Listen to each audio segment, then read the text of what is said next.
Olá pessoal, boa noite. Eu me chamo Gilvan de Oliveira, sou aluno de Teologia da Uninter, Teologia Interconfessional. E hoje estou aqui para apresentar um trabalho de uma temática bastante interessante, Violência contra a mulher. Eu acho bem interessante o curso de Teologia da Uninter, porque ela trabalha com essa perspectiva de atuação mesmo da igreja, mostrando a relevância da igreja na sociedade, mostrando que a igreja deve atuar em questões do dia a dia, como violência contra a mulher, como por exemplo nas questões ambientais, se envolver com isso, está ligado àquilo que a gente entende como teologia pública, e é bem interessante isso. Pois bem, vamos começar a nossa apresentação. Hoje nós vamos apresentar aqui o nosso portfólio do módulo C, fase 2, ano 2020, com a temática violência contra a mulher. No primeiro momento, eu quero mostrar para vocês que o índice de violência no Brasil é muito alto. E é interessante, eu quero fazer um contraste entre algumas cidades em que esses números são revelados, porque o Brasil é o quinto país do mundo a se destacar na questão da violência contra a mulher. Alguns fatores como alcoolismo e machismo afetam diretamente, corroboram exatamente para que isso aconteça. Mas assim, a gente sabe que esses dados, essas estatísticas são menores, porque em algumas cidades, principalmente no interior, nos grandes centros, nós temos um número de denúncias maiores, nós temos, por exemplo, casos de violências contra a mulher sendo registrados, divulgados, mas nas cidades pequenas não. E no primeiro momento a gente fez esse contraste. Aqui na cidade onde eu moro, por exemplo, São Bento do Trairi, uma cidade do interior do Rio Grande do Norte, divisa já com a Paraíba. Esses dados aqui nós temos dificuldade de ter acesso. Temos casos sim de violência contra a mulher, mas as denúncias são muito poucas, os registros quase não são computados, Então a gente vai procurar, por exemplo, as pessoas responsáveis, os órgãos responsáveis pela saúde da mulher, a gente vai procurar, por exemplo, a polícia da cidade, e a gente vê que esse número é bem reduzido, não tem uma estatística. Diferentemente de uma cidade que a gente estudou para fazer esse portfólio, que é a cidade de Goiás. Pois bem, como eu ia dizendo, eu gostaria de me organizar aqui para apresentar para vocês alguns dados dessa pesquisa realizada na cidade de Goiás, conhecida como Goiás Antigo, no estado do Goiás.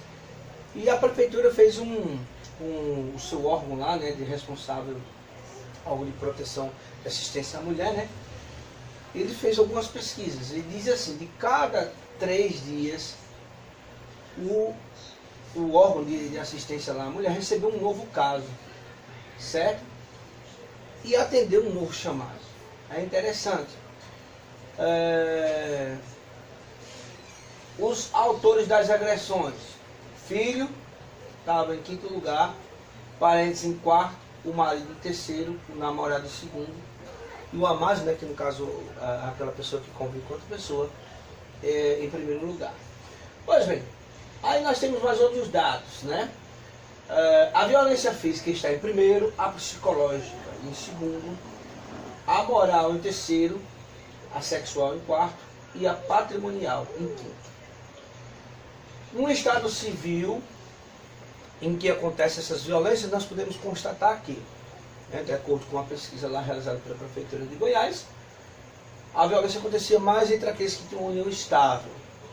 Aqueles que eram solteiros ficou em 2º lugar, com certeza tem relação com a questão das pessoas que são amasiadas ou das pessoas que são namoradas. O 2º lugar ficou com os solteiros, o 3º ficou com a casada, o 4º ficou com a divorciada e o 5º ficou com as viúvas, ok? Pois bem, nós também temos algumas pesquisas. Quem é que mais buscou esse serviço? Entre essas mulheres que procuraram o CEA de Goiás, o Serviço de Proteção às Mulheres, de Assistência às Mulheres, quem mais procurou? 96,22% dos casos foi a própria vítima que buscou ajuda. Não é interessante isso? Se você olhar direitinho, nós vamos entender que o caso de abusos, né, seja sexual, seja moral, principalmente em relação à mulher, só vai acontecer a partir do momento que há a denúncia. E aí, o que acontece nas cidades pequenas? Eu vou fazer uma pequena pausa aqui, comparando aqui com a cidade de Goiás. Nas cidades pequenas, você tem, às vezes, apenas uma denúncia, né, durante um ano, duas, mas isso não reflete o número de casos. Né? Por que não reflete o número de casos? É exatamente porque as pessoas, principalmente em cidade pequena, onde todo mundo conhece todo mundo, tem medo de denunciar. Né? E para que haja uma efetivação, um combate a essa violência, né, que não é só a denúncia e depois uma, digamos assim, uma ação pública, de uma política pública de segurança, né, para prender o agressor, não é só isso. Então, mas para que haja isso, é necessário que haja uma denúncia. Então, se não há denúncia, o problema persiste. E se o problema persiste, como resolvê-lo? Apenas com medidas preventivas e educativas, que aí é que nós vamos entrar em nosso projeto, né? Eu já estou querendo adiantar a questão da justificativa do nosso projeto. Então, continuando a nossa abordagem, fizemos a pergunta anterior, né? Quem é que denuncia? Agora eu gostaria de fazer outra pergunta. Mora com o que agressor? Mora com o agressor? As pessoas que são violentadas? Dos pesquisados, 83 disseram que sim. E 149 disseram que não.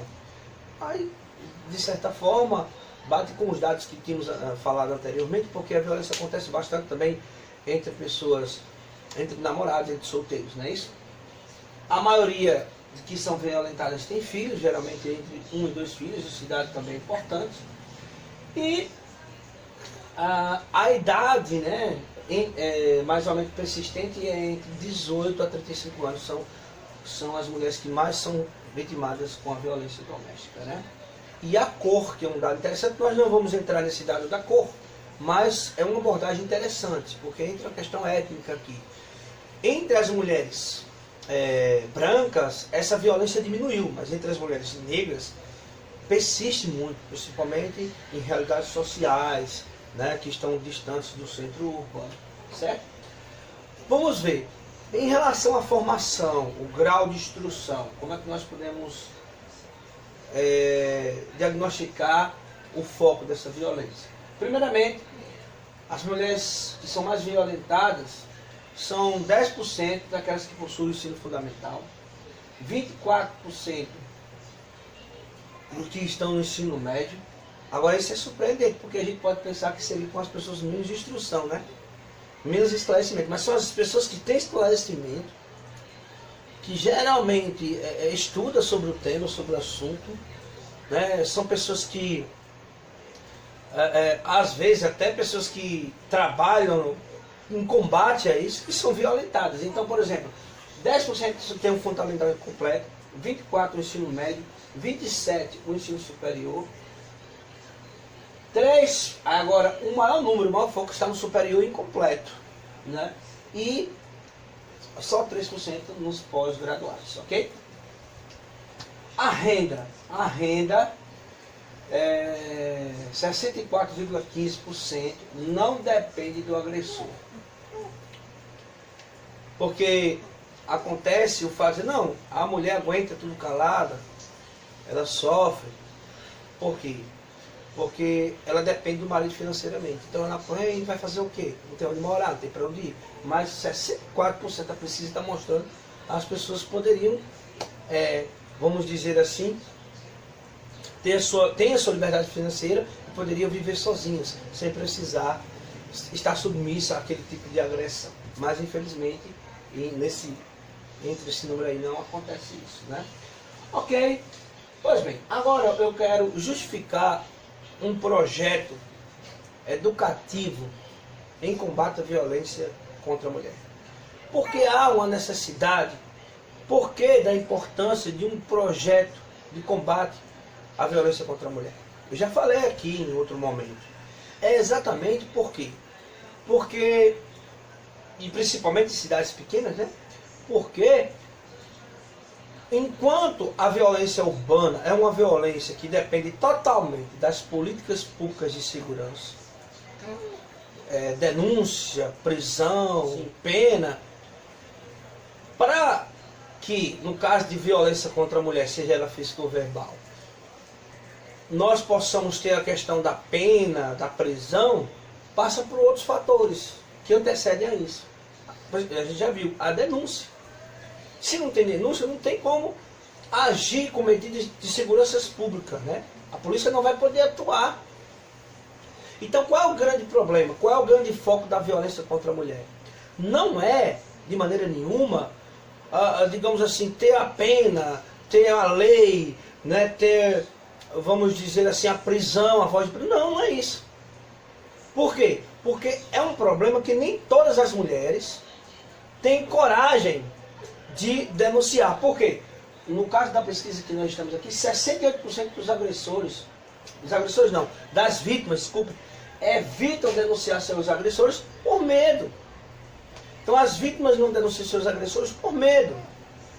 Então, se isso acontece em centros urbanos ou cidades maiores, imagine cidades do interior, cidades pequenas, que, como eu já disse, na minha cidade aqui, o número de denúncias é bem pequeno. Mas eu posso então afirmar ou ter certeza de que os casos de violência doméstica resumem-se apenas a esses casos que são, digamos assim, levados até a polícia? Não, porque esse é um problema latente, ele está velado. E para que possamos ter uma mudança de fato nessa questão, nós temos que adotar medidas preventivas e, portanto, educativas. Educativas no sentido de que as mulheres não sejam submissas ao ponto de sofrer caladas, ao ponto de, até, por exemplo, ao feminicídio, até serem mortas pelo agressor. Então, qual é a grande questão? Tomar medidas educativas para que as mulheres possam aprender o valor da denúncia, né? O valor de não aceitar esse tipo de violência, né? E também medidas educativas em relação à orientação para as pessoas que adotam posturas machistas. Porque há outros caminhos de resolver os conflitos no lar, entre casais, que não seja violência, não é? Sei que existe aqueles que às vezes têm posturas, vamos supor, agressivas por uma questão mais assim, de perfil psicológico mesmo. Mas acredito que se trabalhar alguns casos, conscientizando alguns casos, esse número de violência pode diminuir, pode cair. Então, assim se justifica um projeto educativo, de orientação, não é? De prevenção do feminicídio, quando a mulher denuncia, para que aquilo que vinha acontecendo de violência possa parar, a questão do machismo. Então, é nesse sentido que se justifica um projeto educativo em combate à violência contra a mulher. Ainda nesse ponto de argumentação sobre a questão da projeto educativo em combate à violência contra a mulher, faço referência a um projeto que desenvolvido por uma igreja, a Igreja Adventista do Sétimo Dia. É o projeto Quebrando o Silêncio, né? Esse projeto visa incentivar aquelas mulheres, né, a fazerem a denúncia. Então é um projeto educativo da igreja que tem como finalidade despertar a coragem das mulheres não ficarem caladas diante da agressão, diante daquelas pessoas que muitas vezes abusam delas, sejam sexualmente, sejam moralmente, sejam fisicamente. Ok? Então a igreja, por exemplo, ela entra em parcerias com psicólogos, assistentes sociais e desenvolve palestras tentando alertar as pessoas sobre essa temática, principalmente as mulheres, e também porque a temática é violência doméstica, né? Então temos mulheres, crianças, né, que são vítimas, que são abusadas, né, nos seus lares, principalmente. Então esse projeto é um projeto bem bacana. A igreja também não deixa de fazer esse projeto dentro da própria igreja, os seus sermões, vamos supor, com palestra, com filmes dentro da própria igreja, né? Inclusive um filme bem famoso assim, que está no YouTube, é O Silêncio de Lara, de uma garota que é abusada pelo avô, e por causa disso, por causa desse projeto Quebrando Silêncio, né, baseado numa história real, ela recebe o folheto desse projeto e aí vai, denuncia o avô, toma coragem, e depois de muitos anos, ela vinha sendo abusada desde criancinha, quando chega na adolescência, então ela denuncia aquele avô. Né? Então virou filme também. Primeiro veio o projeto e agora o projeto também trabalha com a ideia de filmes também falando sobre o assunto, sobre a temática. Então, esse tipo de postura, esse tipo de projeto deve inspirar mais pessoas, mais entidades, seja elas religiosas ou não, dentro da própria escola, para vocês que são professores, ou até mesmo dentro de alguma instituição filantrópica ou não, pessoal que trabalha na saúde, também desenvolver projetos educativos de prevenção. Com que ideias? Com essa ideia de palestra, com essa ideia de orientação, com a participação do Conselho Tutelar, a participação de assistência social, com a participação de psicólogos, não é? Então, com a participação de toda a comunidade. Infelizmente, nós temos dois lados da moeda. Um do preconceito, principalmente nas cidades pequenas, que não consegue dissociar a igreja apenas da religião, porque a igreja tem um papel social importante. Então as pessoas veem só como religião, e às vezes os conselhos tutelares, já aconteceu isso aqui na minha cidade, não quer se envolver com projetos de igreja, mas isso é uma questão de parcerias, né?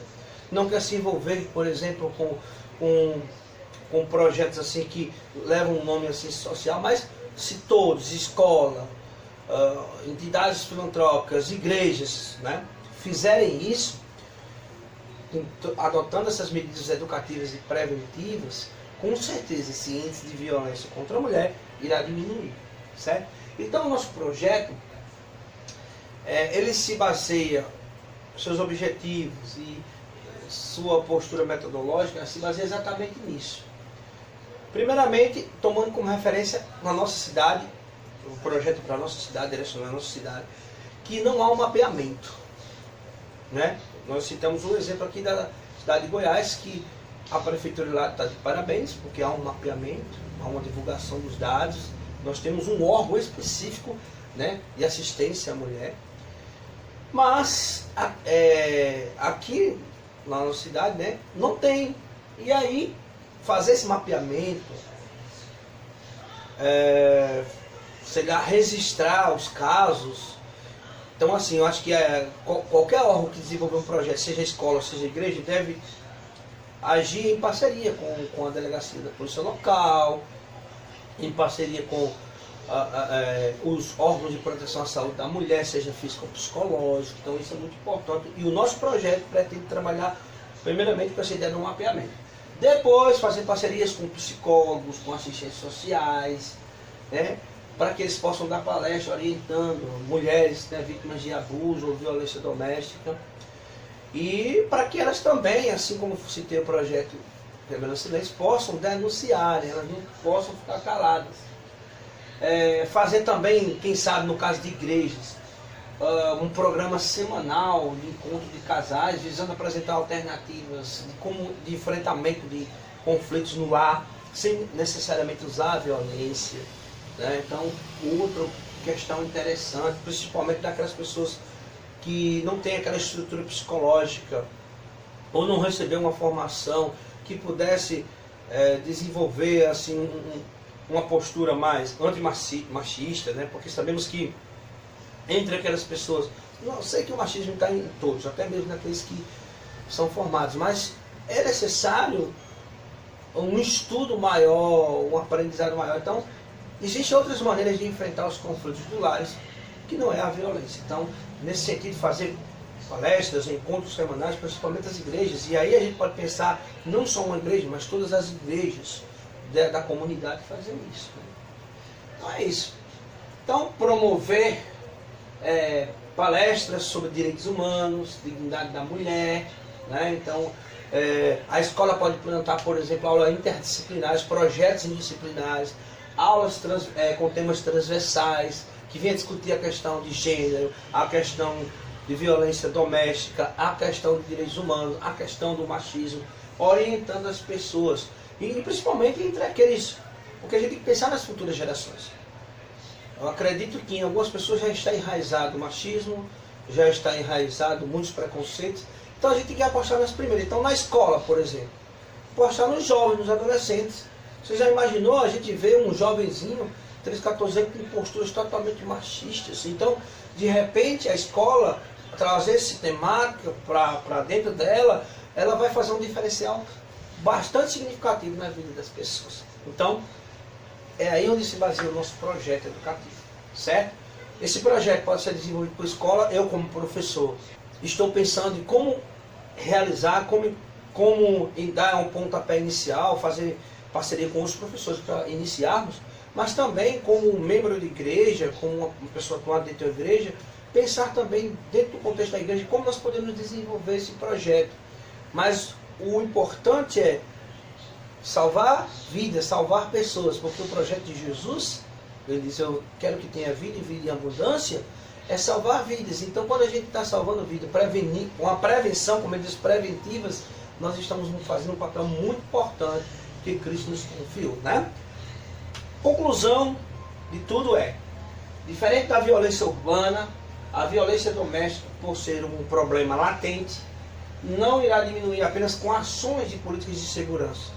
Porque a ação de política de segurança, a polícia, a pena, quando chega lá no final, já é, vamos dizer assim, quando passa pela denúncia. E o problema é chegar a essa denúncia, que quase sempre nunca chega. Então, é principalmente trabalhar com ações educativas, porque a política só vai ter um efeito lá no final. Então, propor o que? Um projeto, nós estamos propondo esse projeto para atender essa necessidade de educar, orientar as pessoas, prevenir as pessoas, não é? E espero que ao executar esse projeto nós possamos estar dando uma referência para que outros projetos sejam desenvolvidos, possam se inspirar nesse projeto e também possam, de certa forma, contribuir com a sociedade. Um abraço a todos. Gostei bastante de estar aqui com vocês, falando um pouquinho sobre essa temática bastante importante, que é a questão da violência contra a mulher, né? Dizendo a todos que fiquem com Deus e a gente se encontra por aí. Um abração.